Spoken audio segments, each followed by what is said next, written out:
the wound of ignorance. The wounds of ignorance. The wound of ignorance. Dahil nung isang mga linggo, ina-highlight natin the temptation of the flesh. The three sources of temptations. The three sources of temptation. The first one is the devil, the world, and the flesh. No, inelaborate ko na po yan sa nung isang mga buwan. Ngayon, dito naman tayo, the wound of ignorance. Ang sugat sa ating pagka-ignorante. Ignorance. No? Sabi dito ni Father Chad, ignorance, bakit may ignorance? It is the wound of original sin. Sa una nating mga ninuno, una nating mga magulang, si Adan at sino yung nanay natin? Si Eva. So, the wound of original sin, the result, the negative consequence of the original sin is ignorance. Tayong lahat, exempted si Mama Mary. Grabe si Mama Mary, no? Yung katabi mo, may sugat yan.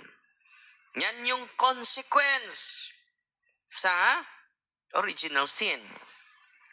Because of Adam's fall, our intellect is darkened. Ano yung ating isipan? Is darkened. So marami sa atin, hindi natin makilala na ang kasalanan ay kasalanan because of ignorance. Yang ignorance na yan, saan galing? It is the one of original sin.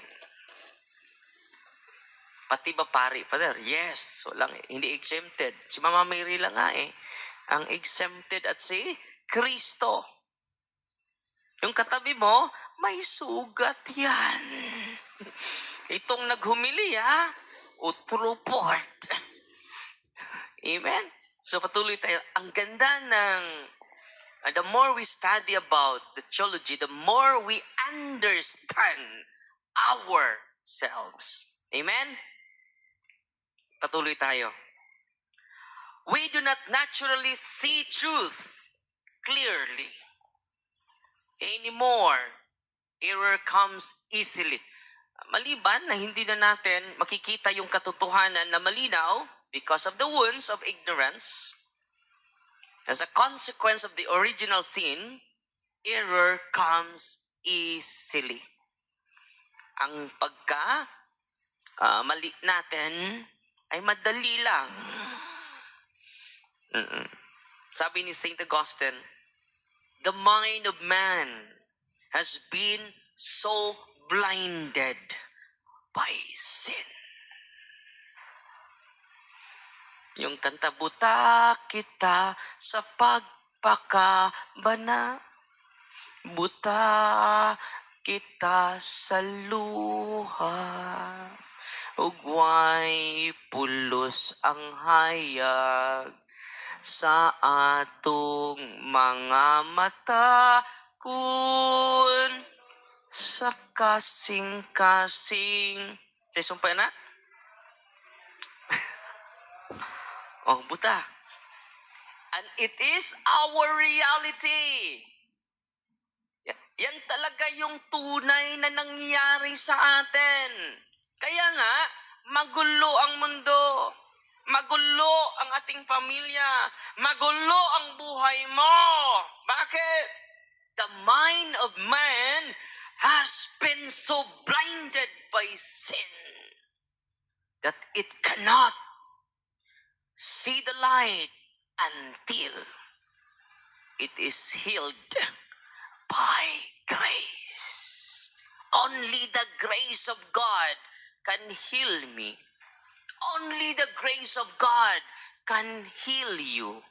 That's the reason why there is sacrament of reconciliation.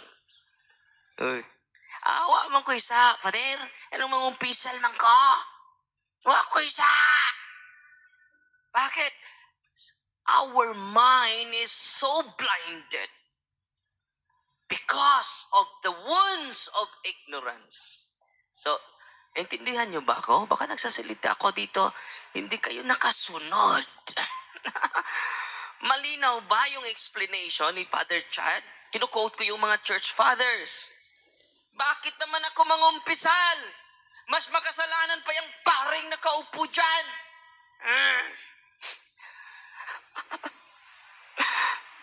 Because we are wounded by ignorance, and it is the negative result of the original sin from our first parents. Na ngayon, sino yung makapag-heal sa pagkabulag natin? Only the grace of God. Kaya nga, maraming pumupunta dito, they are healed not because of Father Darwin. Because of the grace of Christ. Naintindihan ninyo? Natutuwa ba kayo ngayon? Thank you, Lord, for your grace. Bigyan nating papuri si Kristo. Si Kristo ay pumaparito sa mundo, dalawa lang ang dala niya.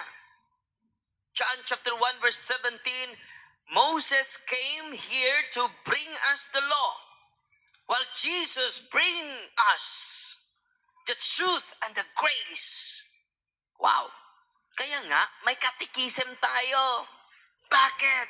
To lead your mind to the truth. Who is the truth?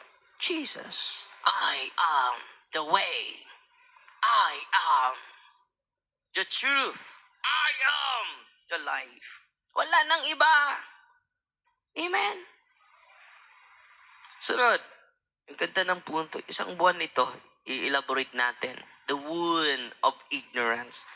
Itong aklat na ito, grabe, ang ganda. And then, nirelate ko lang sa mga church fathers na mga document. Ignorance is not just lack of information. Dahil sabi natin, ignorante ka.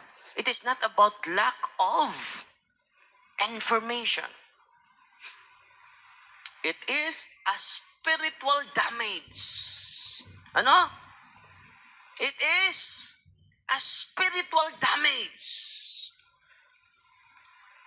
of the soul. Grabe pala yung damage sa ating kaluluwa, no?